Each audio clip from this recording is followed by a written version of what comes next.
Ready ভাই শূন্য দেন আপনারা সকলে শূন্য দেন ভাই। বর্তমানে আমাদের দেশের ইসলামকে কীভাবে ধ্বংস করতেছে আপনারা জানেন?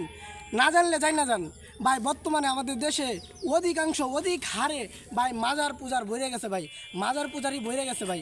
একদম দেশটাকে একবার ধ্বংস করে দিতেছে ভাই।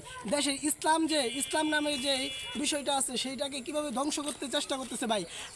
যদি আপনি জানতে পারতেন তাহলে আপনি প্রকৃতপক্ষে ওই সমস্ত কাফেরদেরকে তাদেরকে জুতা পিটা করতেন ভাই। তারা বর্তমানে মাজার পূজারই অধিক হারে বেড়ে গেছে, আর অধিক হারে তারা মাজার পূজার করে। প্রিয় ভাইয়েরা আমার, মাজারের ভিতরে যে পিসাব আছে সেই পিসাবে বলে কি জানেন? তার মুরিদদেরকে বলে, একটা ছেলে দে রে বাবা, একটা ছেলে দে, কামাই খাওয়ার আশা নাই রে, চেরে বসবে কে। ভাই ওরাদেরকে জুতা পিটা করার দরকার, বলেন ঠিক কিনা?